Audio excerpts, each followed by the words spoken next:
at 7 Eastern here on C-SPAN. And this weekend on America and the Courts, Scripps College in California awards its highest honor to Supreme Court Justice Sandra Day O'Connor. America and the Courts this Saturday at 7 p.m. Eastern, 4 Pacific. Next, author Gore Vidal. This afternoon at the National Press Club, he talked about the U.S. role in the world, the National Security Act, and the Constitution. Following his remarks, he took questions from the Press Club audience. The event's about an hour.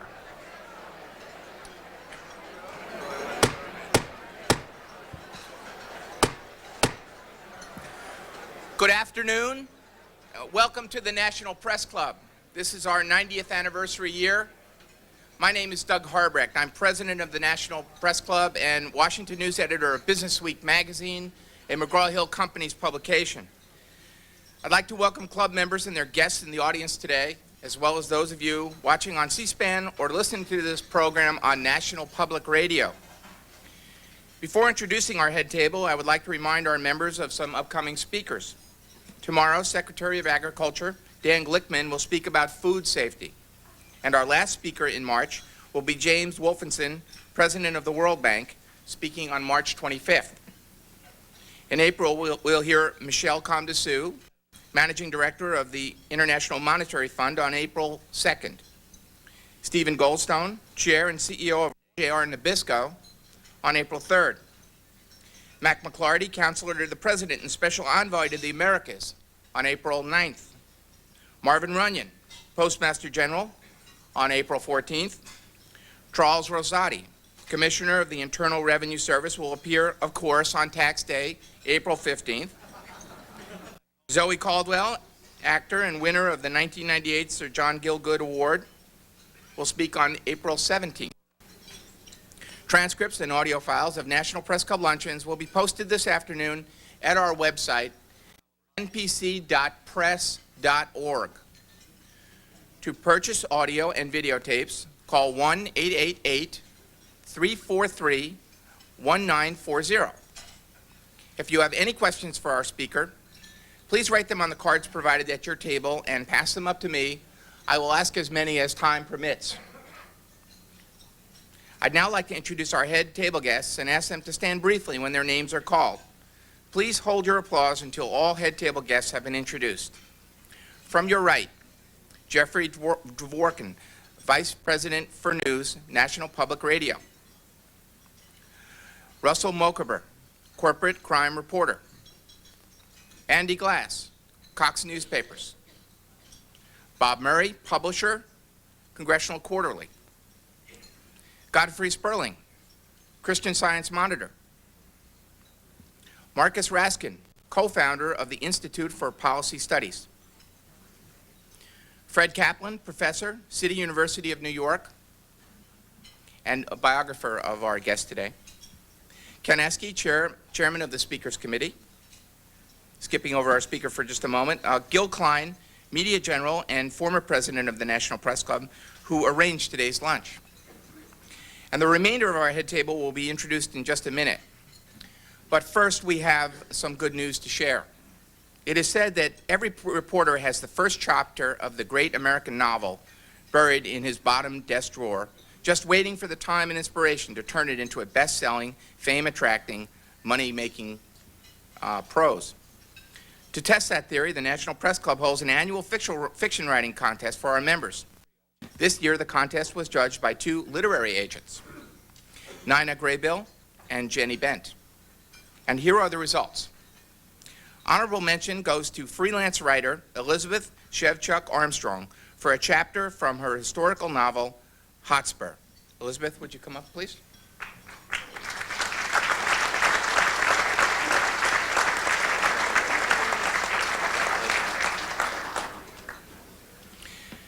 Second honorable mention goes to Ron Geigley of Geigley and Associates for his story, The Woods. Ron?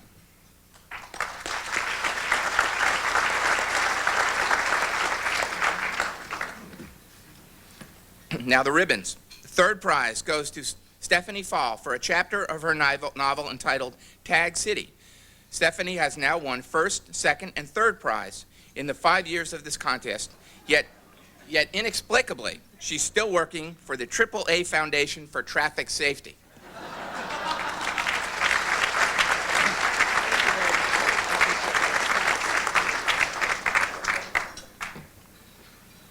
Second prize goes to Grant Dillman. Grant, who was UPI bureau chief, literally had this novel entitled Impatient Mistress in his bottom drawer for decades. He started writing it during the Johnson administration, when he concluded someone would have to be crazy to want to be president. It's the story of a president who suffers from schizophrenia, and the wire service reporter, I wonder who that is, who finds out about it despite the White House's best efforts to conceal it. Grant.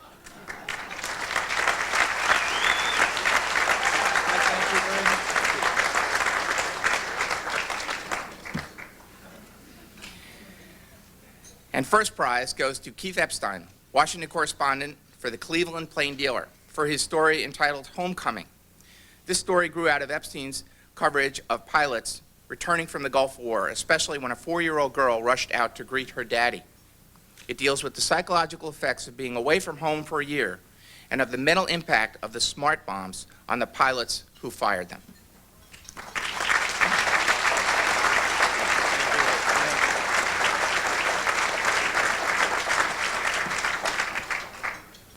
Well, congratulations to you all. And now to our speaker. Today we are pleased to have with us Mr. Gore Vidal, a man who has been described, not by himself, but by the Boston Globe, as our greatest living man of letters. Back when Mr. Vidal was beginning his trade, he shocked the public by writing about sex and scandal in Washington.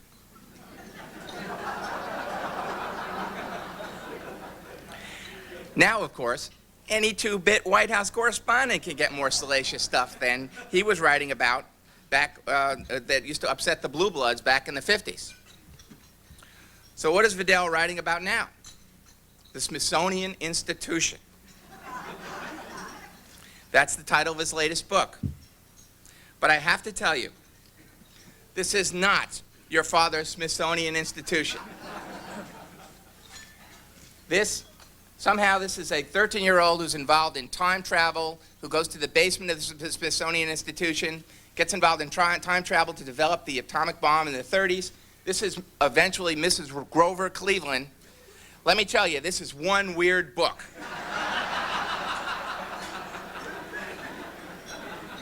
And a lot of fun to read, but I hope he'll explain more about it to us today. The last time Mr. Vidal spoke here in 1994, he had already been at our podium about a dozen times. And his father, an aviation pioneer, as well as his grandfather, Senator Thomas Pryor Gore of Oklahoma, spoke here as well. One can imagine in the Vidal homestead in Ravello, Italy, shelf upon shelf of National Press Club mugs dating back to the early part of the 20th century. So it is only fitting that he speak to us just days before our 90th anniversary. Young Gore Vidal grew up in Washington, immersed in its politics as he read the congressional record to his blind grandfather, Senator Gore. His first historical novel was entitled Washington, D.C., and it delved into the underside of Washington politics of the 1950s. It served as a foundation for a series of novels that chronicle American history, including Burr, Lincoln, 1876, Empire, and Hollywood. They search, sometimes in vain, for the nation's great promise. Few contemporary writers have generated as much controversy as Gore Vidal. In his 23 novels, 2 plays, and many, many essays, not to mention countless television appearances, Mr. Vidal has dissected every aspect of American history, politics, and life. And he is here to do it again for us today. Ladies and gentlemen, please join me in a warm National Press Club welcome for Mr. Gore Vidal.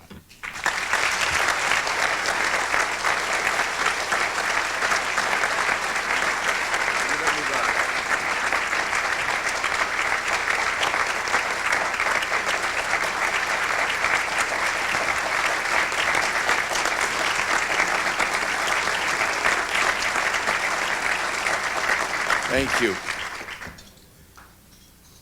I first spoke here in 1961, and I have mixed feelings about the press, as everybody does, but you are the most wonderful audience because you eat lunch faster than any group that I have ever talked to. I mean, it is such a joy. It's just over like that. And we can get down to the really serious stuff about Monica and Kathleen's correspondence, to really important subjects. But before we get to that, I planned just a little foreplay here about the origins of the American empire and the meaning of the Cold War, how it started, who started it, who benefited. Because here we are at the 20th century, and the second Christian millennium are heading hand in hand for the exit. Personally, I thought they'd never go without taking us with them. We've still got about 700 more days, so fingers are crossed. We all know that centuries and millennia are just arbitrary markings, a bit like the bookkeeping at Paramount Pictures.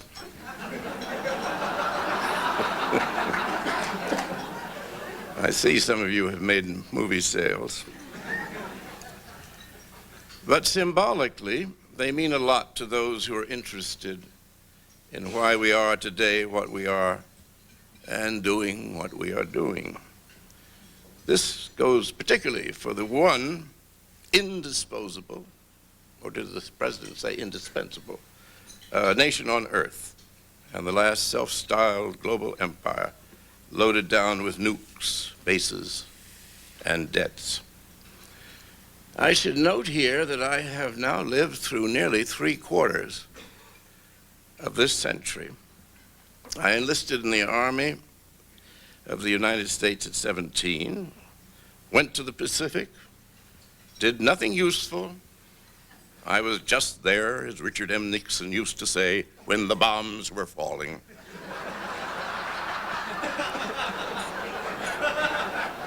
Actually, the bombs are not really falling on either one of us.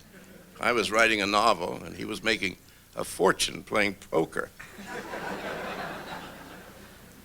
Now, suddenly, it's 1998. I never thought I'd see that happen.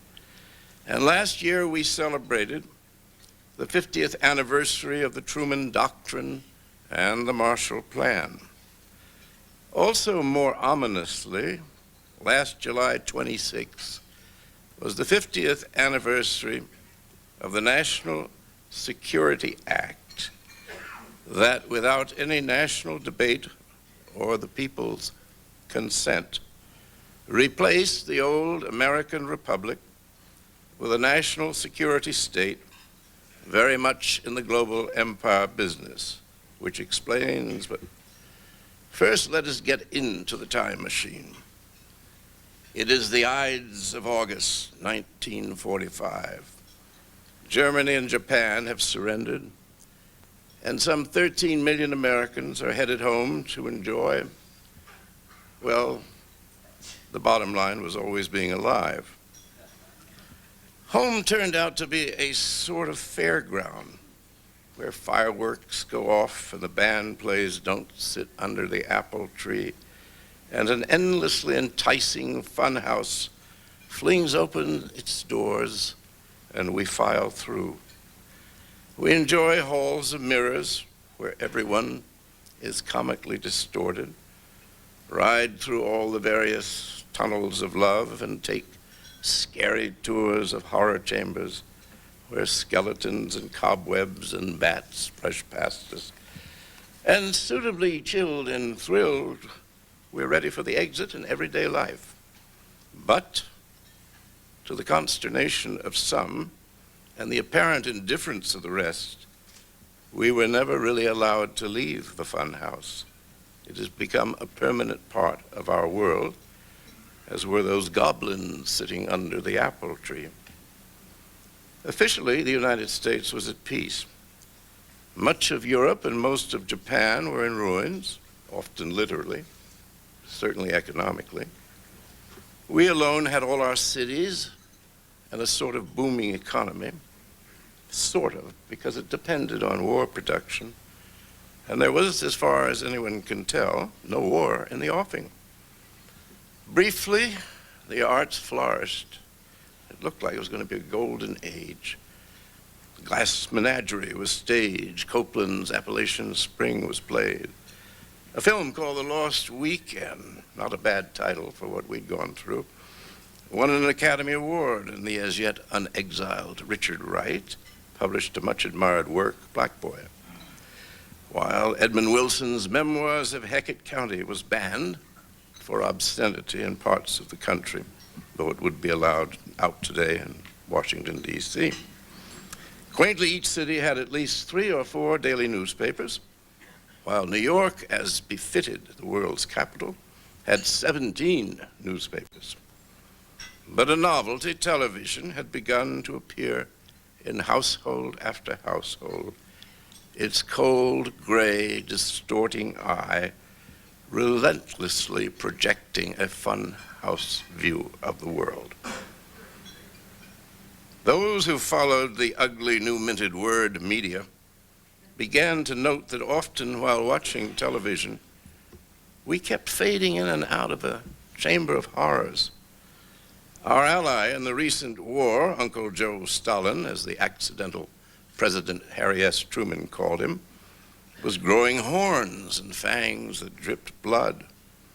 On Earth, we were the only great unruined power with atomic weapons, yet we were somehow at terrible risk. Why? How? The trouble appeared to be over Germany, which on February 11th, 1945, had been split at the Yalta Summit meeting into 4 zones: American, Soviet, British, and French. As the Russians had done the most fighting and suffered the greatest losses, it was agreed that they should have an early crack at reparations from Germany to the extent of $20 billion. At a later meeting at Potsdam, the new President Truman, with Stalin and Churchill, reconfirmed Yalta and opted for the unification of Germany under the 4 victorious powers. But something had happened between the euphoria of Yalta and the edginess of Potsdam. As the meeting progressed, the atom bomb was tried out successfully in a New Mexico desert. We were now able to incinerate Japan, or the Soviet for that matter, and we no longer needed Russian help to defeat Japan. We started to renege on our agreements with Stalin, particularly reparations from Germany. We also quietly shelved the notion, agreed upon at Yalta, of a united Germany under 4-power control. Our aim now was to unite the 3 western zones of Germany and integrate them into our Western Europe, restoring in the process Germany's economy, hence fewer reparations. Then, as of May 1946, we began to rearm Germany. Stalin went up the wall at this betrayal. The Cold War was on. At home, the media was beginning to prepare the attentive few for disappointment.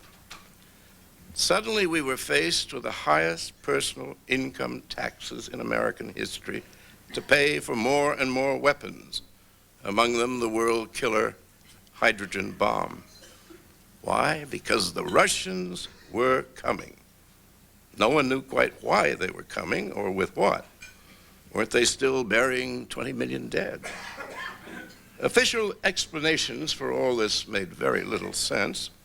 But then, as Truman's Secretary of State, Dean Acheson, merrily observed, in the State Department, we used to discuss how much time that mythical average American citizen put in each day listening, reading, and arguing about the world outside his country. It seemed to us that 10 minutes a day would be a high average. So why bore the people? Secret bipartisan government is best for what, after all, is or should be a society of docile workers, enthusiastic consumers, obedient soldiers who will believe just about anything for at least 10 minutes.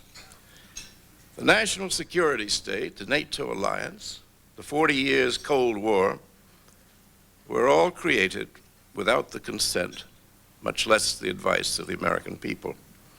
Of course, there were elections during the crucial time, but Truman, Dewey, Eisenhower, Stevenson, Kennedy, Nixon were of a single mind as to the desirability of inventing first a many-tentacled enemy, communism, the star of the Chamber of Horrors, then to combat so much evil, install a permanent wartime state at home with loyalty oaths, a national peacetime draft, and secret police to keep watch over homegrown traitors, as the few enemies of the national security state were known.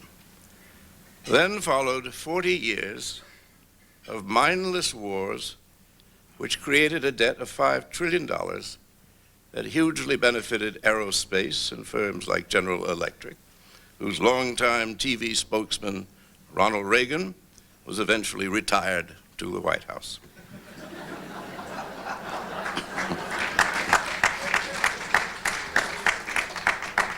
Why go into all of this now? Have we not done marvelously well as the United States of amnesia? Certainly European bankers envious our powerless labor unions. Only 14% of the lucky fundsters are privileged to belong to a labor union, and our industries, lean, mean, downsized, with no particular place for the redundant to go except into the hell of sizzle and fry and burn.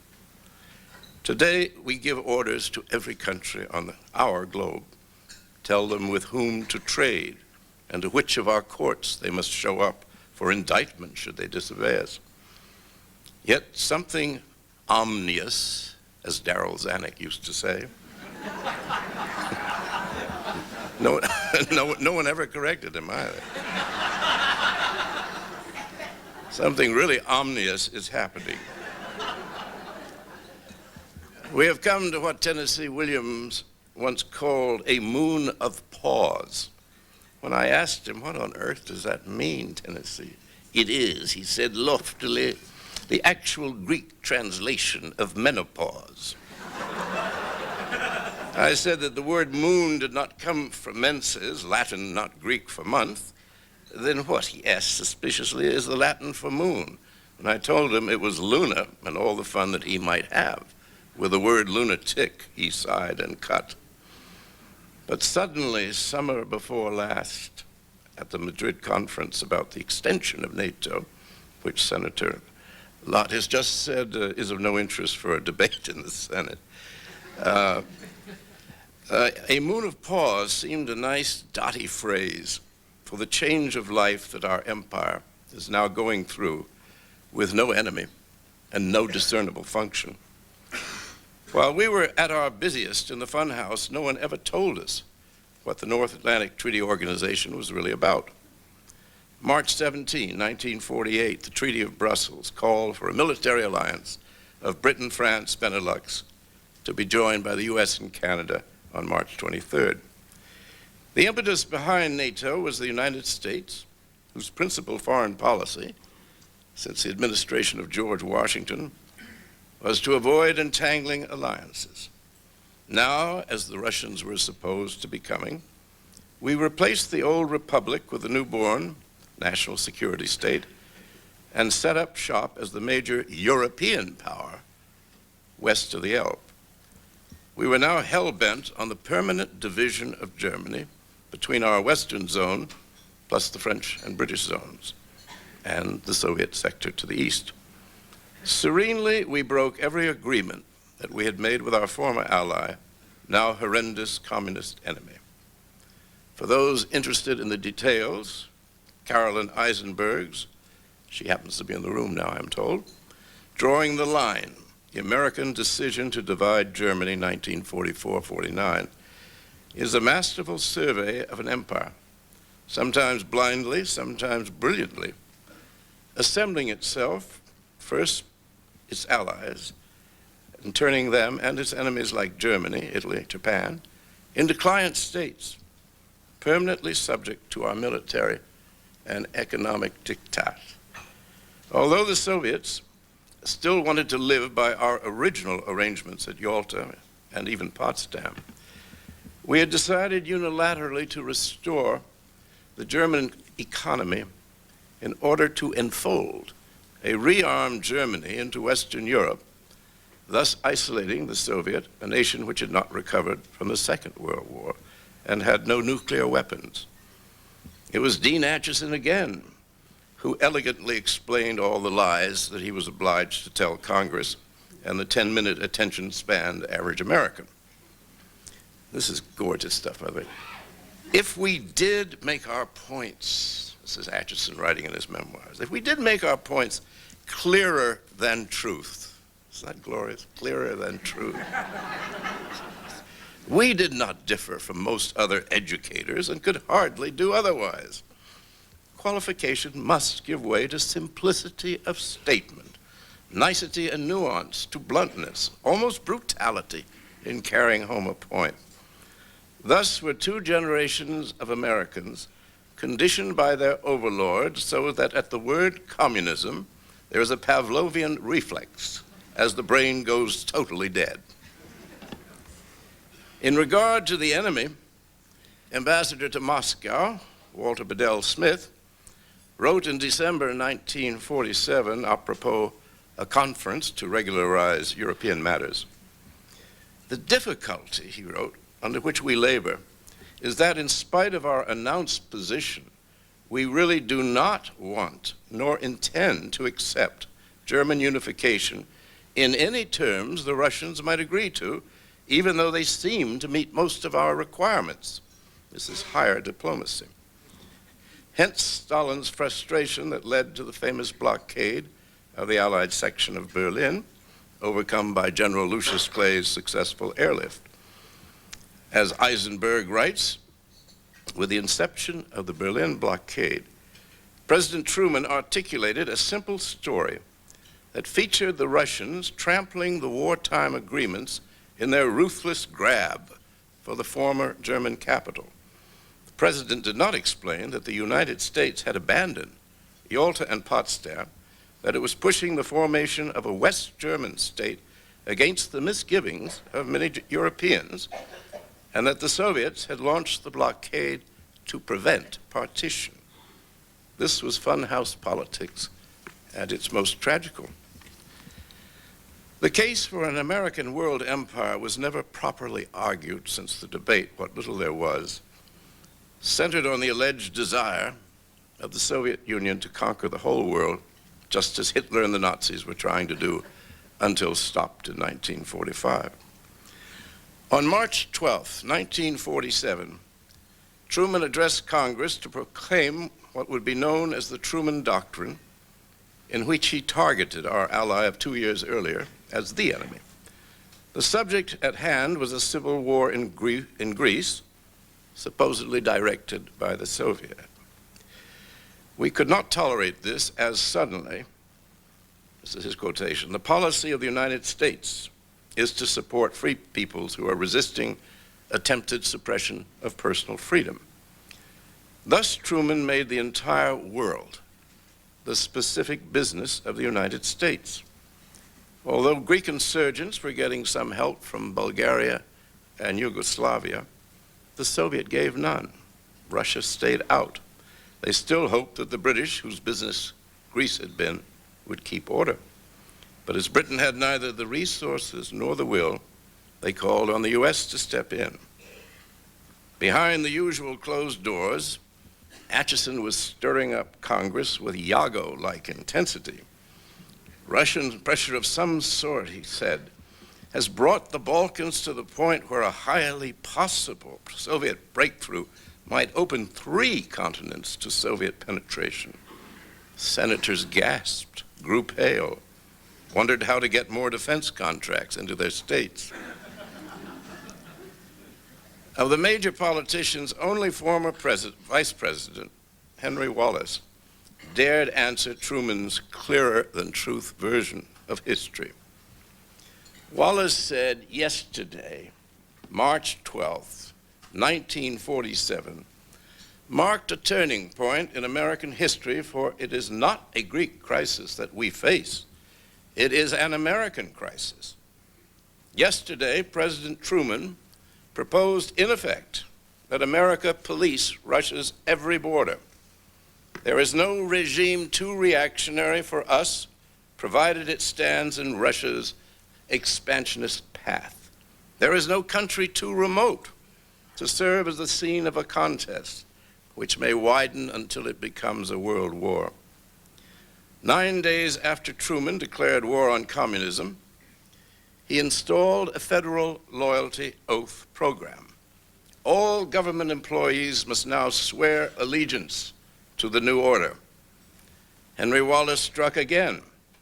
The President's executive order creates a master index of public servants, from the janitor in the village post office to the cabinet members. They are to be sifted and tested and watched and appraised.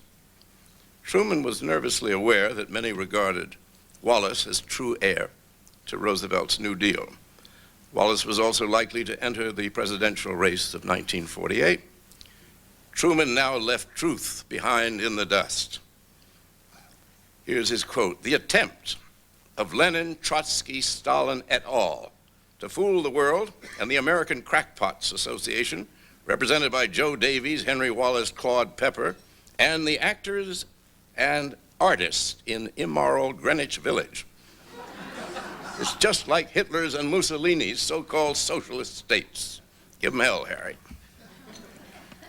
In the wake of Truman's cuckoo-like emergence from the old-fashioned closet of the American Republic, a new American state was being born in order to save the nation and the great globe itself from communism. The nature of this militarized state was from the beginning beyond rational debate. Characteristically, Truman and Atchison insisted on closed hearings of the Senate Committee on Foreign Relations. These matters were too important to share with a people whose spare 10 minutes was now more and more filling up with television. The media spoke with a single voice. Time Life publisher Henry Luce said it loudest: "God has founded America as a global beacon of freedom." He once said to me, "The great task for the United States in the American century is the Christianization of China." I remember thinking then we were really in trouble. It's before I knew this background, which is now coming out. Dissenters like Wallace were labeled communists and ceased to engage meaningfully in public life. An ancestral voice in his own time, he spoke on May 21st, 1947. "Today, in blind fear of communism, we are turning aside from the United Nations. We are approaching a century of fear." And thus far, he's proved to be half right. On July 26, 1947, Congress enacted the National Security Act, which created the National Security Council, still going strong, and the Central Intelligence Agency, still apparently going over a cliff as the result of decades of bad intelligence, not to mention all those cheery traitors for whom the country club at Langley, Virginia was once an impenetrable cover.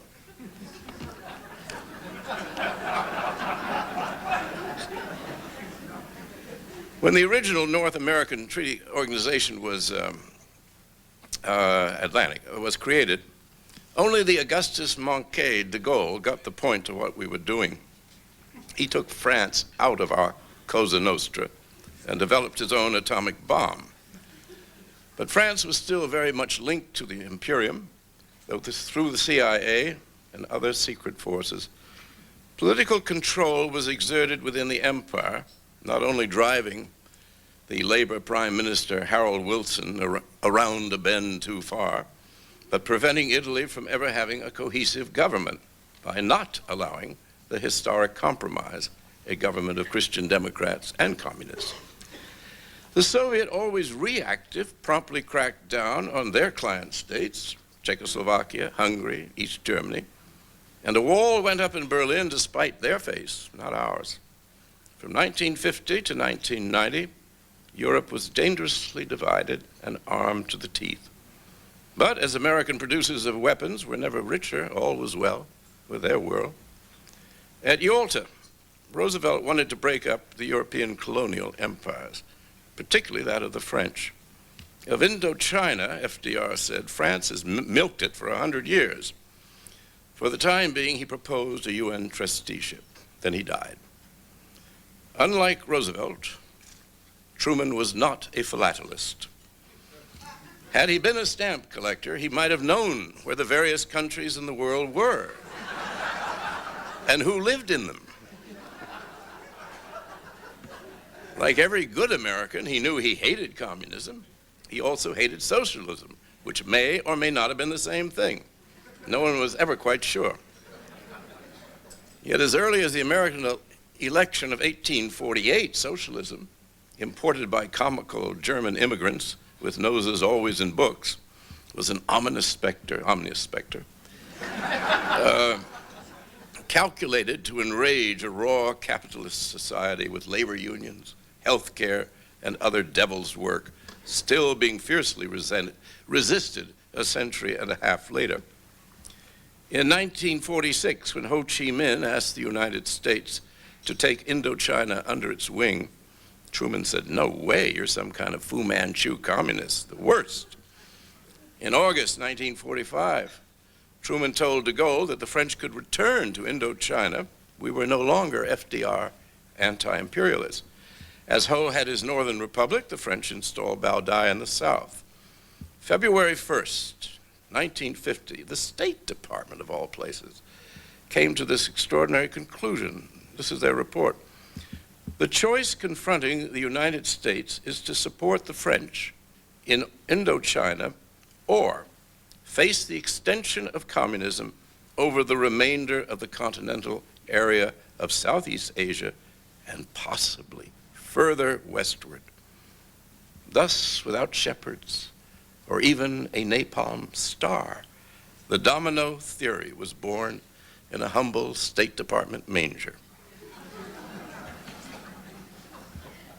On May 8, 1950, Atchison recommended economic and military aid to the French in Vietnam. By 1955, the U.S. was paying 40% of the French cost of that war. For a quarter century, the United States was to fight in Vietnam because our ignorant leaders and their sharp-eyed financiers never realized that the game is not dominoes, but chess. Happily, nothing ever stays the same. During the last days of the waning moon, a haphazard Western European Economic Union has been cobbled together. Then, as the Soviet, demonstrating its pure viciousness, abruptly folded, the two Germanys, leaving us high and dry and petulant, the two Germanys that we had so painstakingly kept apart reunited. Washington was suddenly adrift, and in the sky the moon of empire paused. Neither Reagan nor Bush had much knowledge of history or geography. Nevertheless, orders still kept coming from the White House, but they were less and less heeded because everyone knew that the Oval One had a bank overdraft of $5 trillion, and he could no longer give presents to good clients or wage war without first passing the hat to the Germans and the Japanese, as he was obliged to do when Ted Turner had his light show for CNN in the Persian Gulf. Gradually, it is now becoming evident to even the most distracted fundster that there is no longer any need for NATO because there is no enemy. One might say there never really was one, even when NATO was started. But over the years, we did succeed in creating a pretty dangerous Soviet, a funhouse mirror version of ourselves. Although the United States may yet, in support of Israel, declare war on 1 billion Muslims, the Europeans will stay out of that one. They recall 1529 when Turks besieged Vienna, not as obliging guest workers, but as world conquerors. Never again. The time has now come for the Europeans to free themselves of their American masters. Our motive for hanging on to empire is obvious. With an expanded NATO, our arms makers, if not workers, are in for a bonanza. As it is, American sale of weapons went up 23% last year, while restrictions on sales to Latin America are being lifted. Chile, ever menaced by Ecuador, plans to buy 24 F-16 jet fighters. But it is an expanded NATO that causes true joy in the boardrooms. Upon joining NATO, the lucky new club member is obliged to buy expensive weapons from the likes of Lockheed Martin, recently merged with Northrop Grumman. Since the new members have precarious economies and the old ones are not exactly booming, the American taxpayer, a wan goose that lays few eggs, will have to borrow even more money to foot the bill, which the Congressional Budget Office says should come to $125 billion over 15 years, with the U.S. paying most of it. Yeltsin correctly sees this as a hostile move against Russia, not to mention an expensive renewal of the Cold War. There comes a moment when empires cease to exert energy and become symbolic or existential, as we used to say back in the 40s. The current wrangling over NATO demonstrates what a quandary a symbolic empire is in when it wants to maintain its view of itself at home and abroad, and yet lacks the mind, much less the resources, to impose its hegemony upon its former client states. Happily, in the absence of money and common will, nothing much will probably happen. Meanwhile, there's a new and better world ready to be born. The optimum economic unit in the world is now the city-state. Thanks to technology, everyone knows or can know something about everyone else on the planet. The message now pounding in over the internet is the irrelevancy, not to mention the sheer danger of the traditional nation-state, much less empire. Currently, the warlord bankers at Peking are tolerating not only vigorous semi-autonomies like Shanghai, but they are enjoying Hong Kong for the present. We may not like the way Singapore is run, though we seem to be imitating their politics by suing in the courts our political enemies, thus breaking them. But it is, relatively speaking, a greater commercial success, perhaps even than the United States. In the next century, barring accident, the common euro market will evolve not so much into a union of ancient blood-stained states as a mosaic of homogeneous regions like the Spanish-French Basques, or city-states like Milan, each loosely linked in trade with a clearinghouse information center at Brussels. They would orchestrate finance and trade and the policing of cartels. Basques, Bretons, Walloons, Scots, who want to be rid of onerous nation-states, should be let to go in order to pursue and even, why not, overtake happiness, the goal, or so we Americans have always pretended to believe, of the human enterprise. So on that predictably sententious American note, I am tempted to enjoin the movers and shakers of this world to recall the Greek doctor's oath, above all, do no harm. Hippocrates also wrote, and this goes for the moved and the shaken of the world, life is short, but the art is long, the opportunity fleeting, the experiment perilous, the judgment difficult.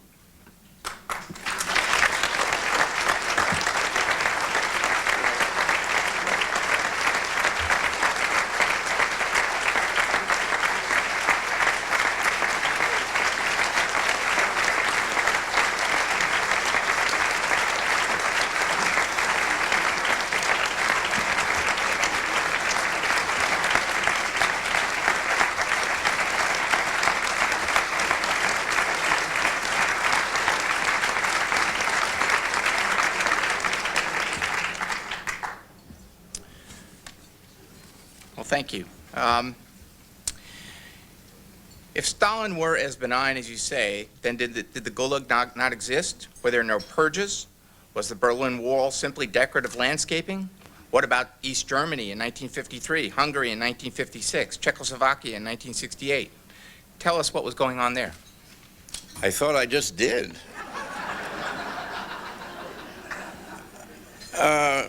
Never excuse your own faults by pointing to other people's. That he was a thug in regard to his own people and to the client states, that driven by fear of us, he treated badly and occupied. What I'm making the point here is the initiative was taken by us. He wanted to regularize relations with the United States, and he thought he had done it with Roosevelt. Truman, who missed the point to everything, guided by Jimmy Burns, that great cosmic thinker, managed to make every mistake in the book and to terrify Stalin. He was frightened. So he did his best he reacted always to what we did.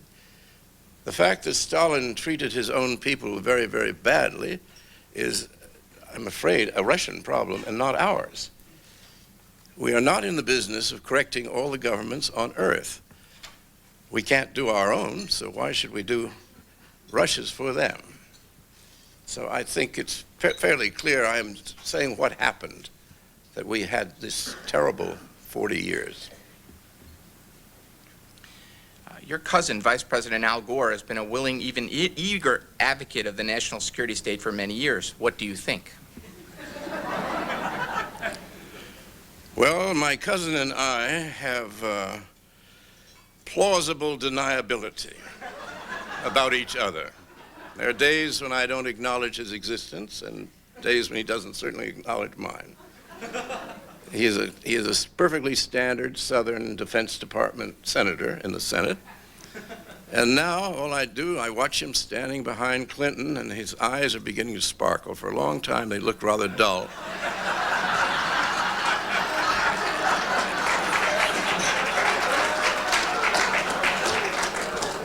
And if you notice him, there are times when, I worry about Clinton because Albert is getting closer and closer. He's going to bite one day. He just has a vampire look in his eye, and suddenly there'll be a new administration right on camera.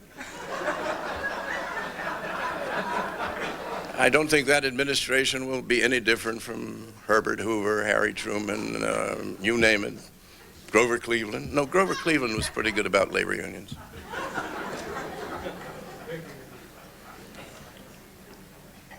Speaking as a morally liberated Washington blue blood, what is the most serious breach of ethics committed in politics today? Are there ethics in politics anymore, assuming there ever were? Well, the most visible change in my lifetime, and the lifetime of most people here, has been the money that is spent on campaigns, which is now obscene. And the Congress went through a very pretty dance, didn't they, over the campaign contributions. There was a lot of passion and heat in that debate. Well, the system will never change because they're paid for by corporations. I mean, it's like asking the burglar as he reaches the second floor to kick away his ladder. He is not going to do that ever.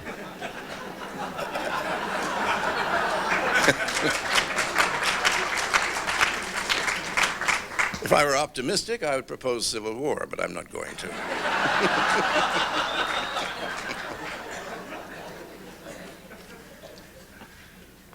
Is any meaningful political action possible in a nation informed through television? Well, don't leave the press out. I think they play their part, too. I don't know that you can ever learn much from television because it's so spotty. And also, you're not supposed to look into a pulsing light, which is television. It's very bad for your brain immediately goes from alpha waves, which is when you're really thinking, to beta waves, when your mind is sort of resting. And I don't know about you, it may just be, now that I'm in the springtime of my senility, it may well be my brain is going, but simultaneously I find I often don't understand what they say. They're speaking quite clearly, and I'm one sentence behind. Then I fall 2 sentences behind. Then it gets very surrealist. No, I don't think it's an ideal method of information, but we don't have any alternative. You said that the nation state will be replaced by the city state. Isn't the new unit of power really the multinational corporation? Well, that's certainly true. The multinational, you know, in the old days, by old days, 30, 40 years ago, something like 45% of the revenues of the U.S. government came from the taxpayers, income tax, and about 45% came from taxes on corporate profits. 45% still comes from us, and the corporations contribute about 10%. That is why people are paid money by corporations to go to Congress to make special legislation. It's all perfectly legal, so that they don't have to pay tax. So they make no contribution, and the people make a considerable one. That is one of the problems that would have to be addressed at some point. How you curb them, I don't know. You can't find them. I did a piece a few years ago on ITT, and well, they paid no tax in America on a couple $2 billion profits. And I was told that you can't really find them. If you send a postcard to Zurich, you might get an answer, but then again, you know, they're traveling all the time. They're vacationing. ITT is probably in Hawaii now, you know, and under an assumed name. So I don't quite know how you trap them, but I certainly would like to.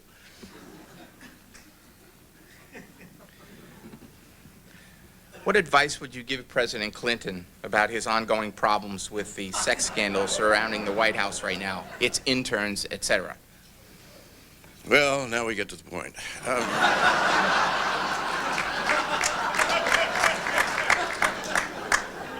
Thought you'd never ask.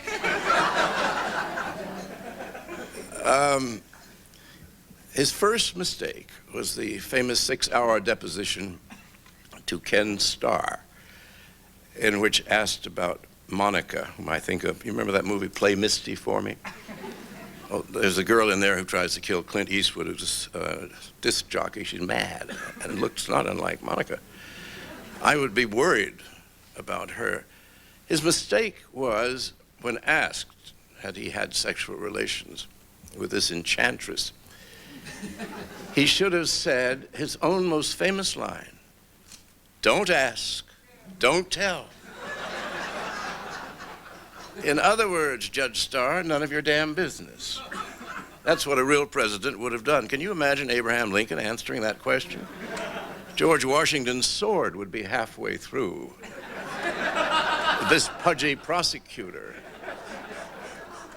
You remember there was an actor called Grady Sutton, a big southern sissy with a big round face.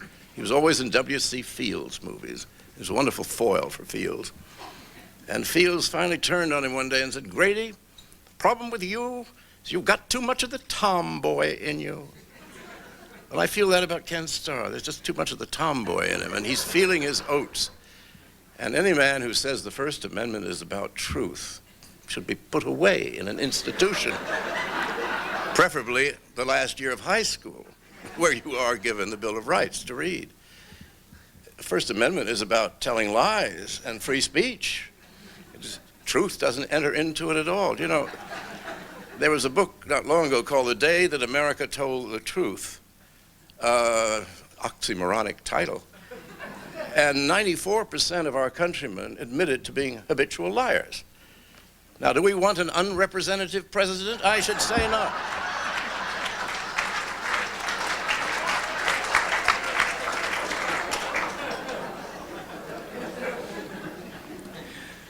Mr. Vidal, you write very readable novels. Why do you give them such dull titles like Washington, D.C. and the Smithsonian Institution? So that you would ask me that question.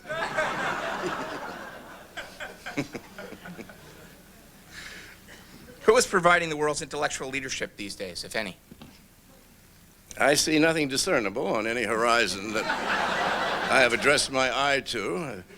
I'm told in Latvia there are a couple of very bright guys. And there's one woman in Riga who knows everything on Earth, but I can't get her address either. I think she works for ITT.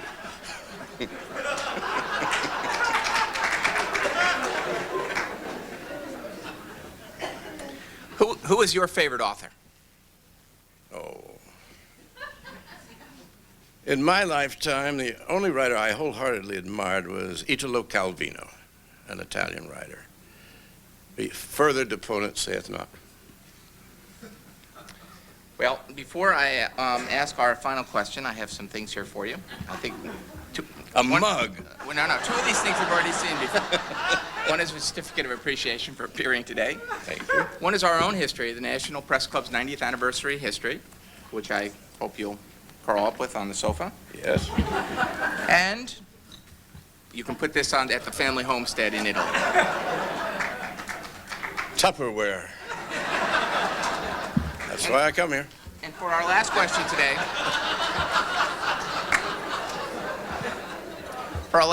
today, why is it that you live in Italy anyway? Well, I get work done there. I write there, and if I'm here, I politic all the time, which takes up a lot of time. But I also have a house in the Hollywood Hills. So, arguably, I don't live in America at all.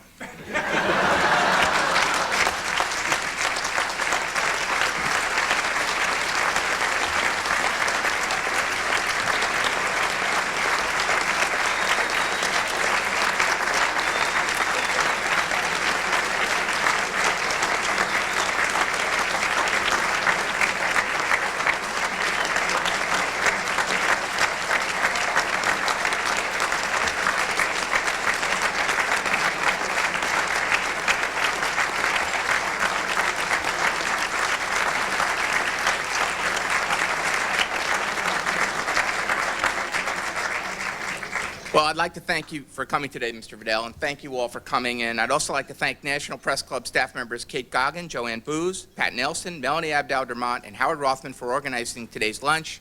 We're adjourned. Thank you.